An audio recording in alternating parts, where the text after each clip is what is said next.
Hello and welcome to the 495. I'm your host, Doug Sparks, editor-in-chief of Merrimack Valley Magazine. Lou, how are you doing today? I'm doing very well. I'm doing my COVID best. Right Yeah. Maybe I shouldn't ask this. Are you wearing a face mask? I saw in Lawrence that you're now required, as of this morning, to wear a face mask in certain places. I have once. Okay. You've worn a face mask once. Once. Going into a market basket. Oh, okay. Because you kind of look around, and it was about 98, 99% with masks. Yeah. I go, well, why upset people? Yeah. Sure. So I put the mask on and went in. Yeah. I have them, but I actually haven't gone out. The only time I go out, no joke, I go to the woods where I'm by myself or with my kids, or I come here. Yeah. And that's it. I actually haven't needed to. I mean, I haven't even been to Market Basket since things started to get pretty serious. You haven't been at all? No. We just, first of all, I cook. Yeah. And we have a big freezer. So as soon as things looked like, they were changing, we loaded up the freezer and we made some pretty wise choices. And we just haven't had to, every once in a while we get takeout from some local restaurants. Nice. But other than that, we've managed to actually, we might as well be in a cabin in the woods. It's not a fun experience. Right now. Let me put it that way. You're right. Sure. So I've gone from, I'm basically by myself, so I'm an every other day guy. Usually just buy what I need for that night and the next night. Yeah. But I've cut it back to like every 10 days. I try to go as little as possible. Yeah, that makes sense. Yeah. So anyway, things are going well at the magazine. It is coming out. It's going to come out a little bit later than normal because we did have to pivot and change some of what we're doing. And it's at some point I'll talk about what happened. But there were stories that just weren't going to make sense. We were talking about events and things that were going to be happening that are no longer going to be happening, and we just had to adjust. One of the stories you are going to be seeing is a profile of our guests today, Ruby and the Groove. Ruby and Bill, are you there? Can you hear me? Yeah, I think it says that I'm speaking with Ruby of Ruby and the Groove, but it sounds like I'm talking to Ruby and Bill, the drummer. Yeah, I'm the percussionist for Ruby and the Groove. So we met. I was talking with Ruby. I can see I have a little bit of a delay, by the way. Oh, I saw that you waved. Hello.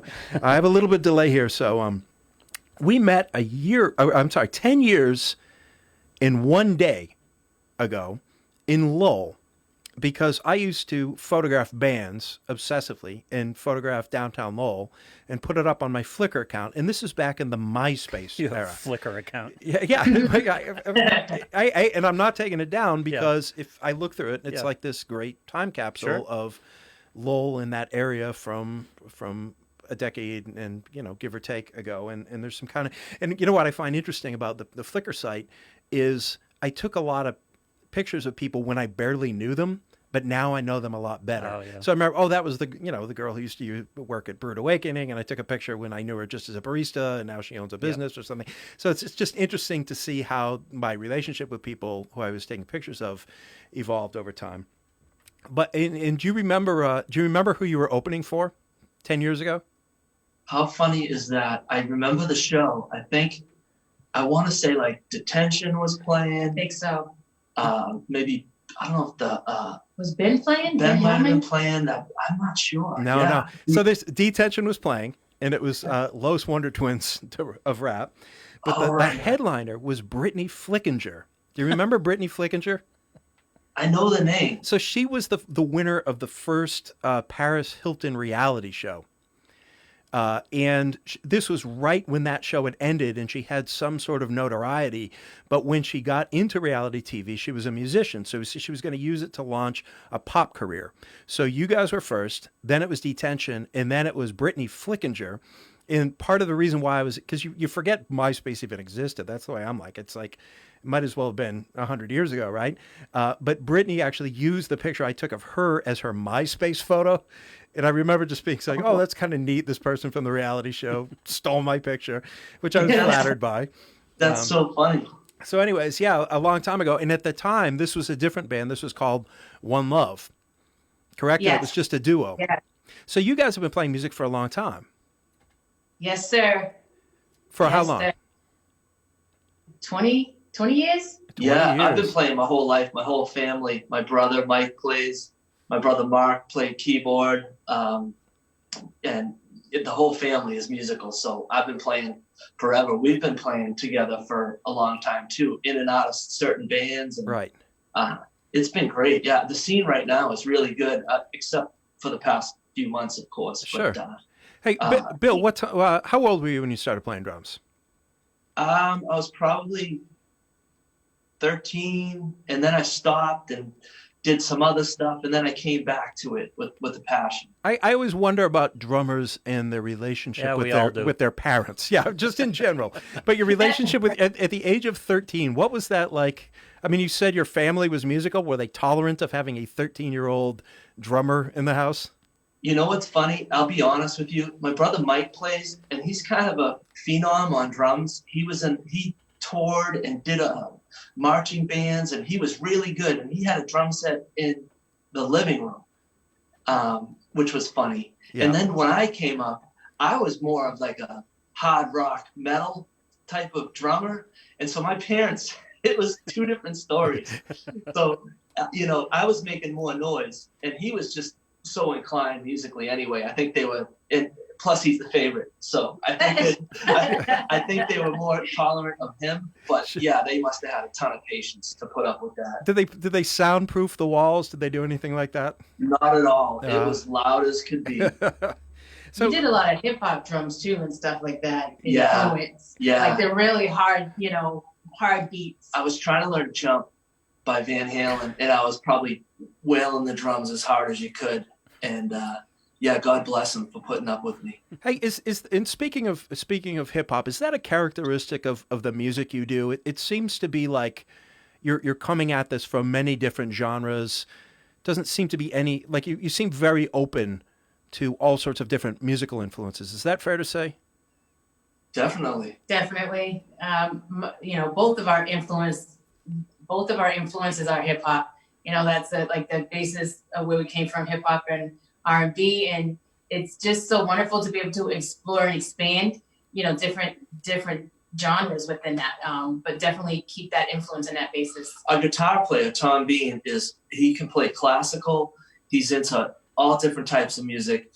Ruby, she'll sing Fleetwood Mac. I'll play like a hip hop beat to it. So it's just a mesh of all these different cultures and sounds. Yeah. So you guys are romantically involved, correct?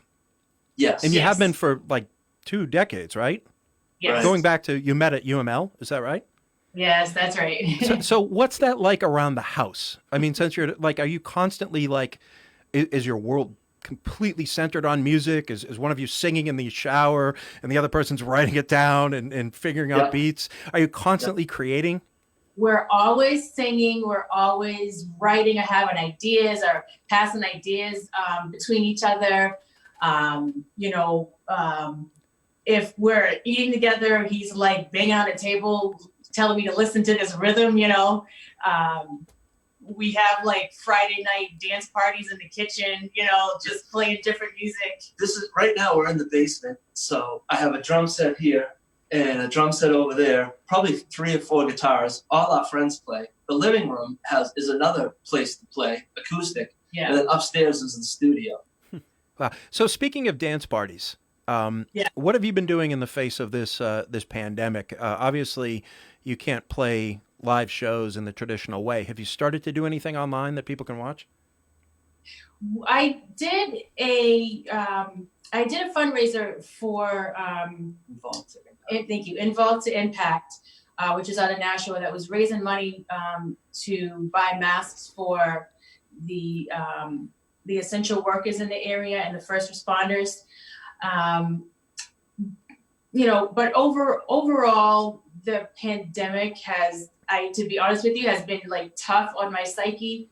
I've been worried a lot about people and family and things like that. So what does get me through is singing, listening to music. And I do want to get back to creating more, but the writing has come slowly. But Yeah. it's been tough. It's been tough, to be honest. Sure. So you're not thinking about recording so much, or that's something a little bit something to consider in the future. Yeah, it's definitely going to be considered in the future. Right now is like the creative process, like sometimes times like these make you, feel a certain way and write different thoughts and things like that. And so the writing has been there. Right. So, Ruby, you're not just a musician. you're interested in the other arts as well, and you're a dancer, right? Didn't Ruby and the Groove kind of evolve out of a dance project? Do I have that right? Yes, yes, sir. Yes, it did. I do some dance music. Bill does the production for that, and yeah, I come up with my own steps for it to perform. I did that with the fundraiser for Involve to Impact. So yeah, that's fun and creative as well. So speaking of the fundraising aspect, it seems that along with whatever you're doing creatively, the band is involved with a lot of fundraising and community projects and helping people. So how does that come together? How do you merge those two worlds of getting up on the stage and kind of jumping around and having a good time and trying to do something better for the world around you? It's for us, it's organic because we started this project, Ruby and the Groove, along with Tom, for her dance party. And we did a live set and people loved it. And from that one show, we got a bunch of shows and never stopped playing. So the community was what made us and created us. We were just going to do a one and done. We loved it. The audience loved it and kept asking us to do shows. So we wanted to give back to the community, and we shot a video and made a song just for Nashua called "Let the Music Play." And can people see that on YouTube? Is that the easiest way, or do you have a website? Yeah, it's on YouTube. If you just put in Ruby and the Groove, Let the Music Play. It's on our Facebook page, right on the top, near the top of the page.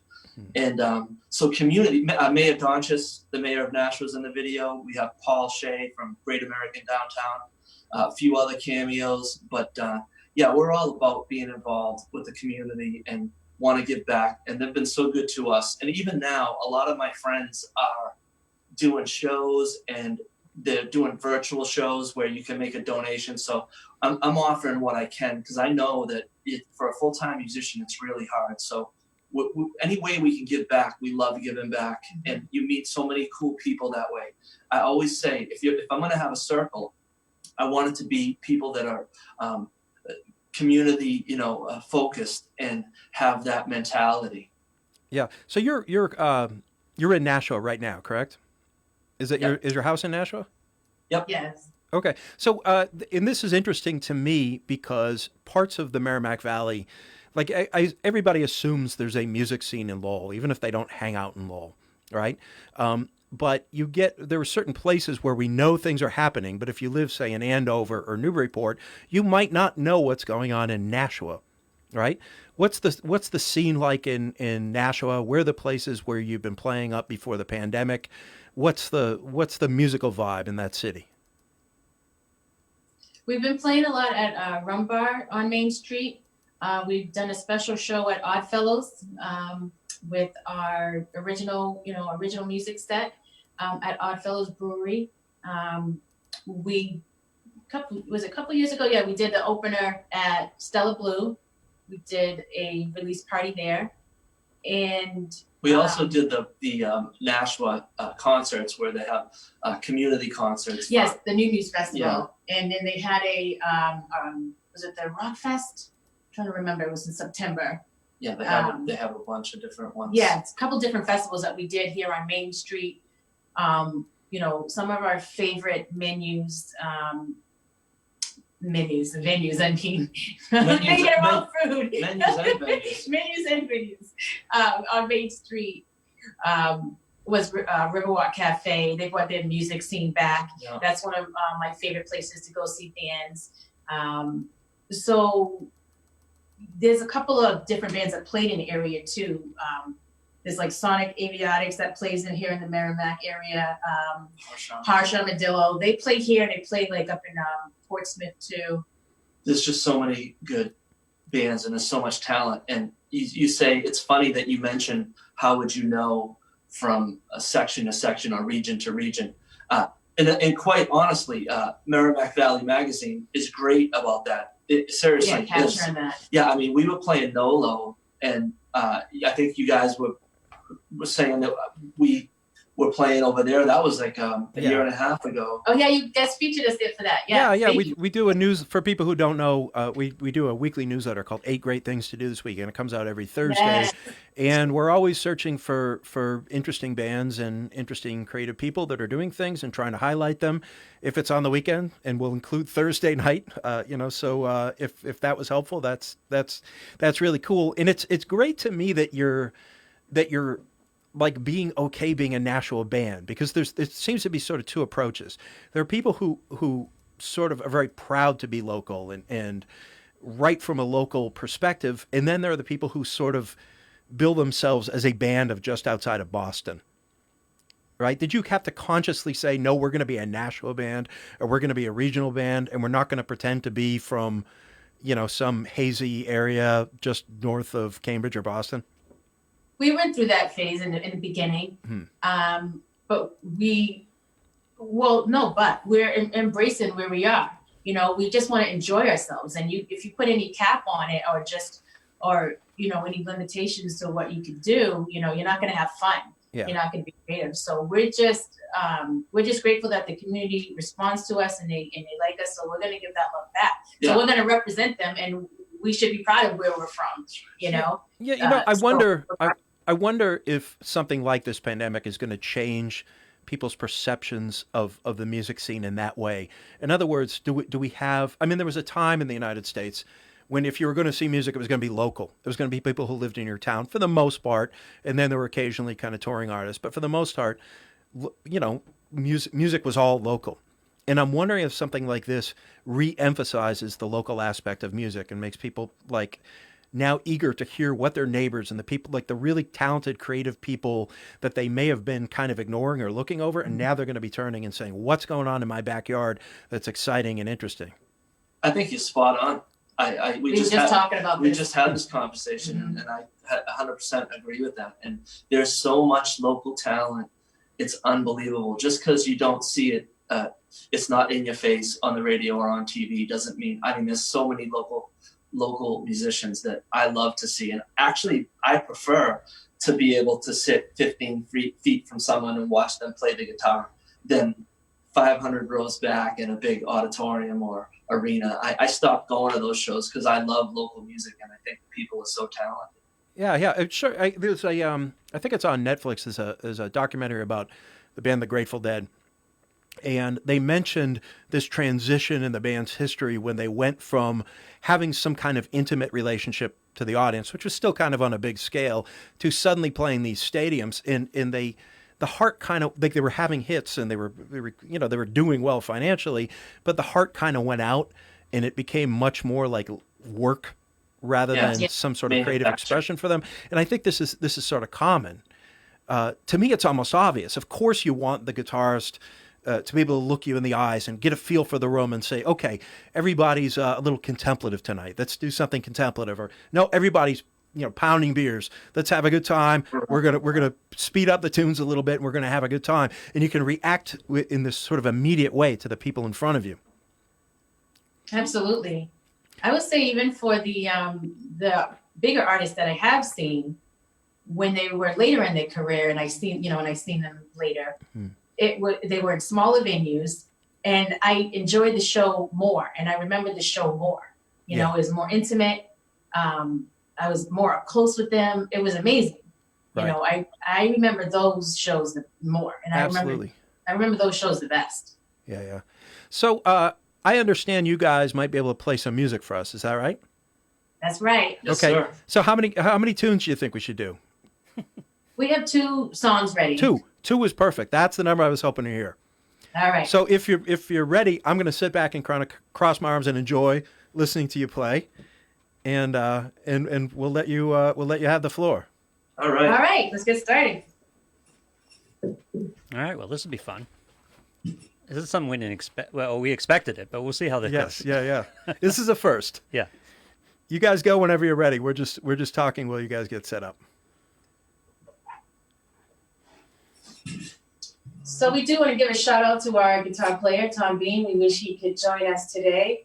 We're all staying safe, and well, we've known each other forever, so we're not socially distancing. yeah, we want to give a shout out to him. Sure. Shout out to Tom. So we have some backing tracks here we're going to work with.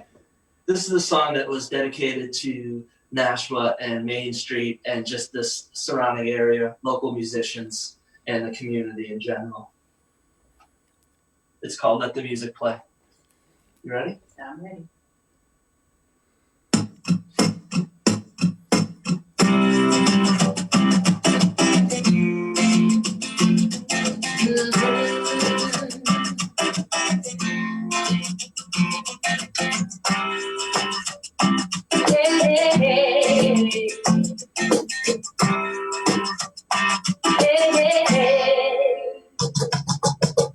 It's a low for a break in the middle of the afternoon. Practicing with you, gotta plan out. Grab your mic and hit stop and a cup on two. Once the music starts to play on the big screen. Play piano on water, getting such a bucket. Hear the music down the main street. Free from the play. Let the music play. Raise it down like a girl in the middle of the city sky. Light it up with the color like a 4th day of July.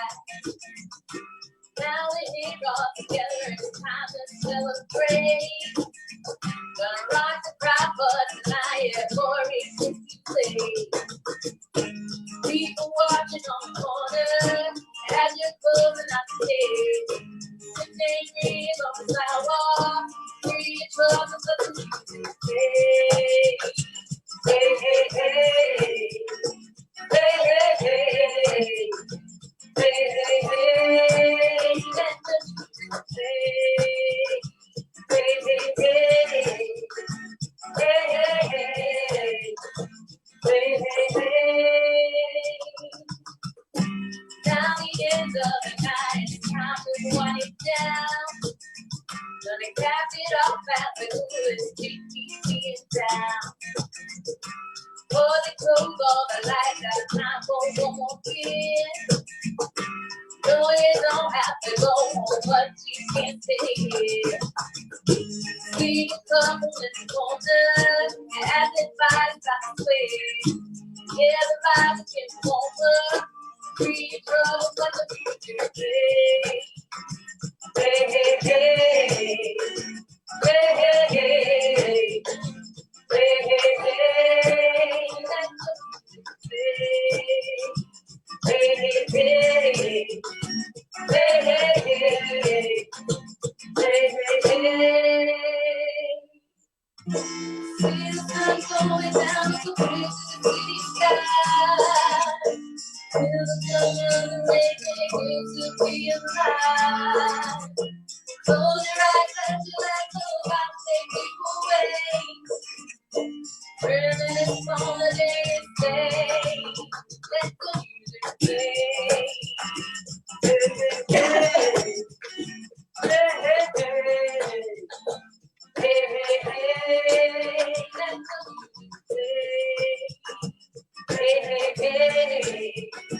Hey, hey, hey. Hey, hey, hey. Let the music play.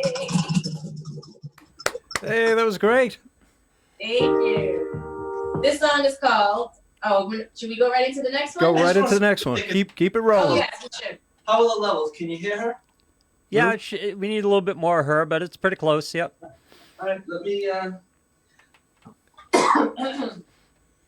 pump you up a little. That's such a fun song to do, and I can't wait to get back out and like perform live. Yeah.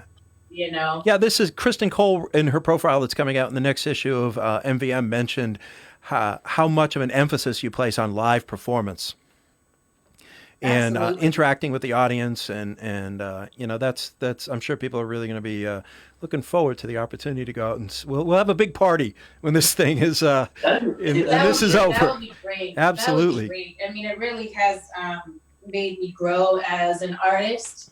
getting my performance chops. So I really appreciate it, and the feedback from the audience and the participation. So I'm looking forward to getting back out there. And sure. shout out to Kristen too. Okay, right on. Yeah, shout out to her. She's listening, I think. Awesome. You ready, Rue? This song is Yep. called Love Yourself. This is from the dance music I released, and we perform it live with the band. And It's let me called know Love Yourself. if the levels aren't right. Mm-hmm.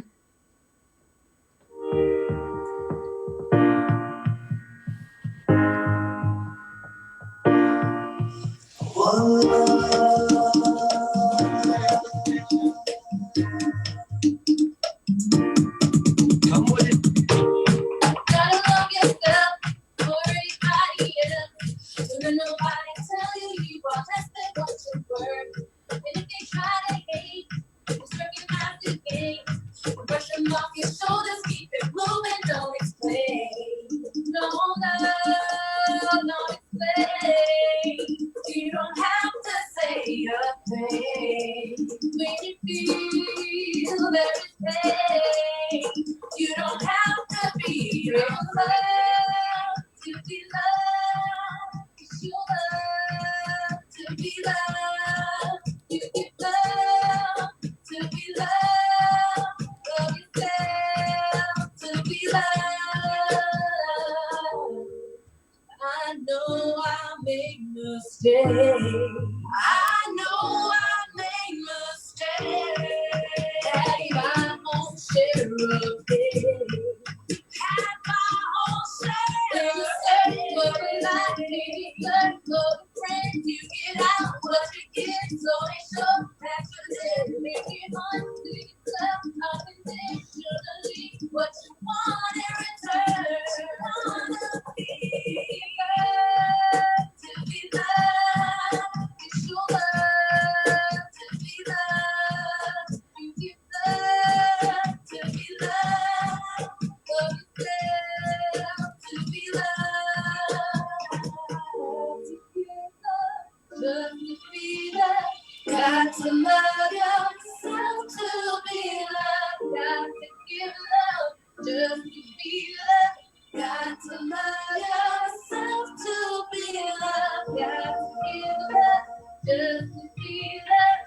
Got to love yourself to be loved. Got to give love just to be loved. Got to love yourself. You give love to be loved. You love to be loved. You give love to be loved. Love yourself to be loved.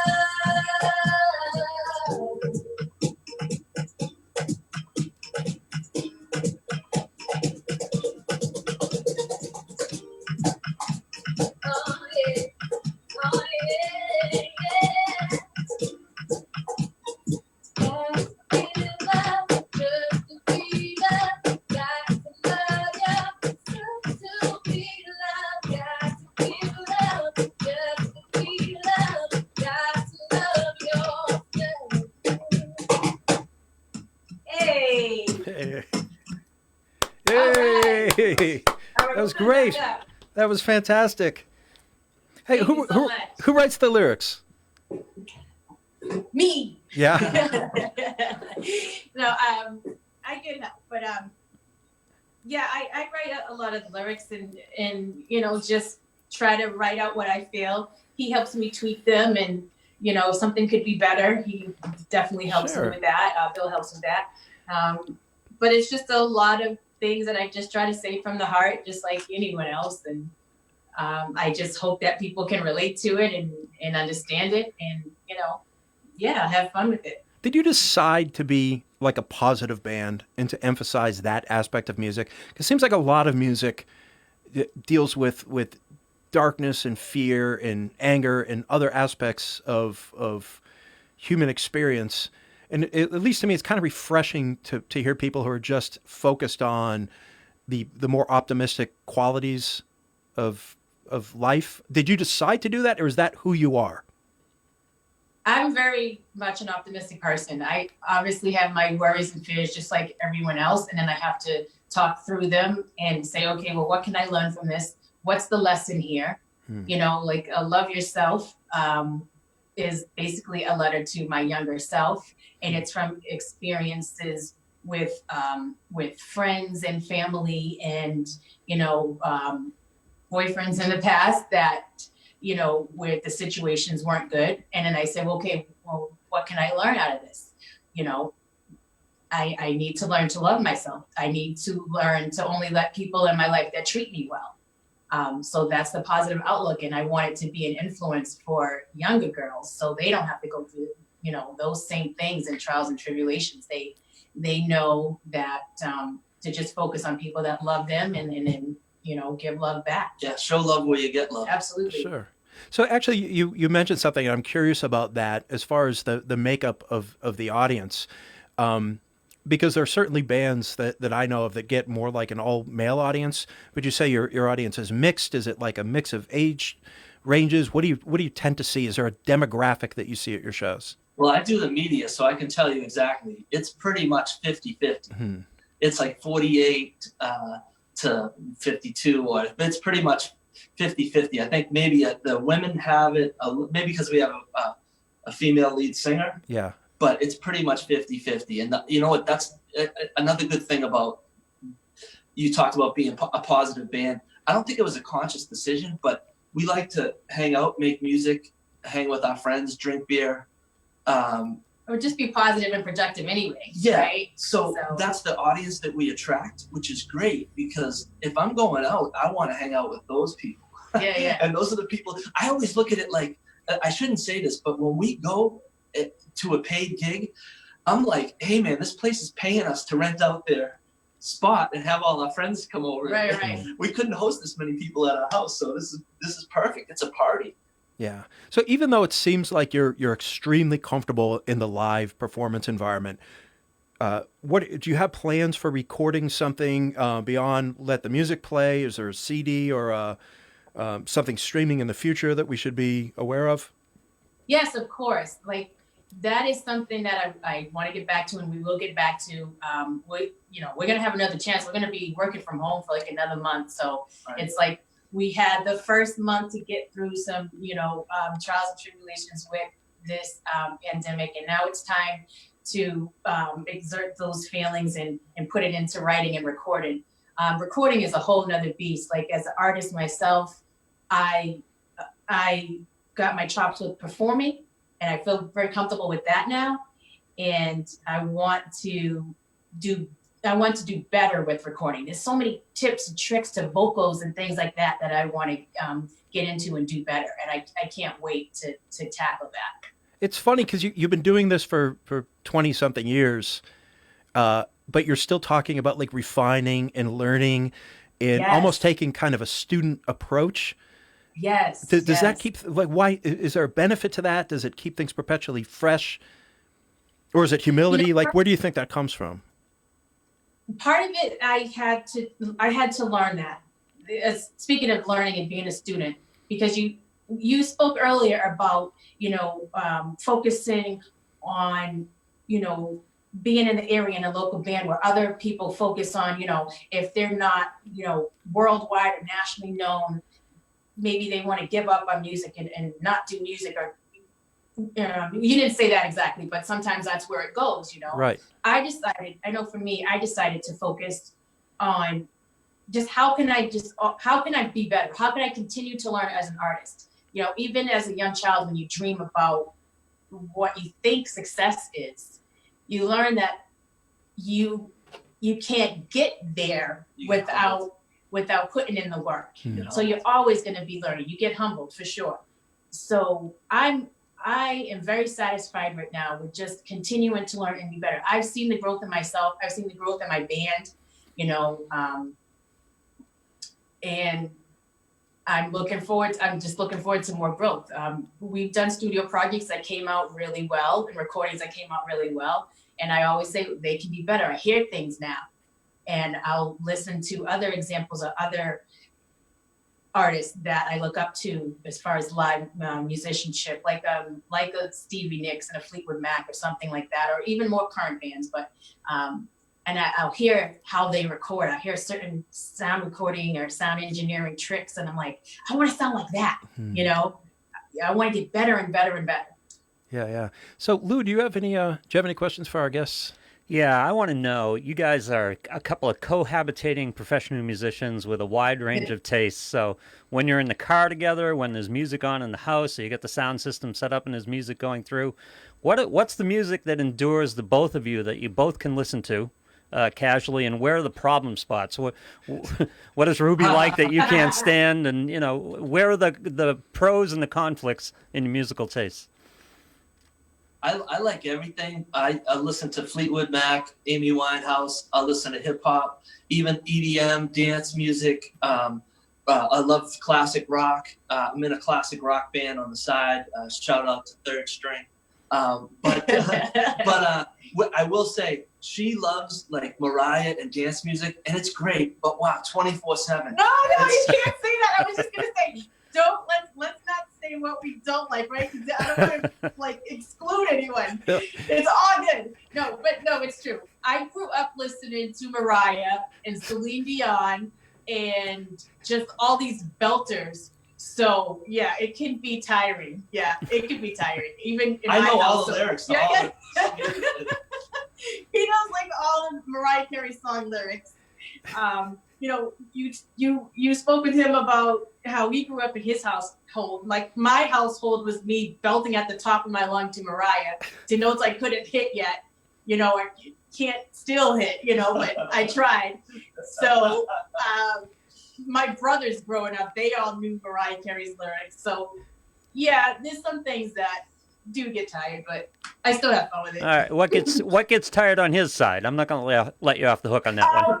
See, I don't want to do this because I feel like I will exclude people, but it's either like there's a genre that you grow up on that really speaks to you, and I'm a '90s girl, so if it's like I'm gonna feel bad, but if it's really really like old school like 80s, 70s, yeah, 70s or 80s, like rock or rap, I'm just like, oh god.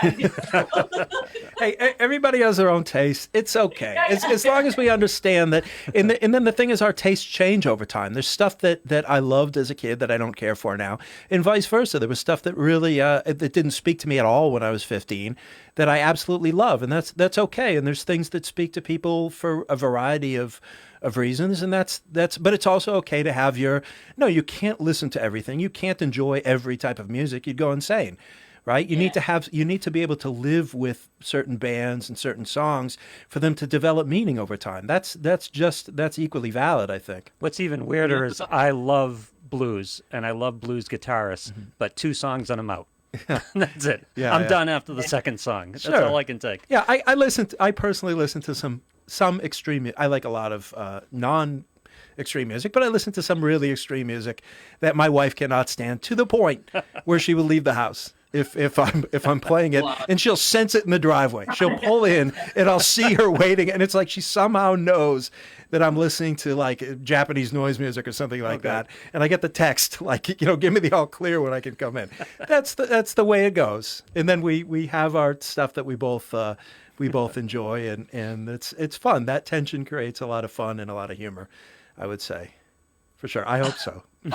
She's probably listening, so she can comment and say, it's not so funny when you have to live with the guy. Yes, exactly. All right. Any other questions, Lou? No, that's it. So, Ruby in the Groove, thank you so much, Bill and Ruby. I really, really appreciate you coming on. I'm sure everybody's going to want to see you live now, so we're going to continue to track. They can go to your Facebook page and follow and see what you're up to. And then, obviously, people can keep reading 8 Great Things to Do this weekend, and get ready to pick up the May issue, which is going to be a profile of Ruby in the Groove there, and you can learn more about them. So thank you so much. I hope you'll come back on at some point.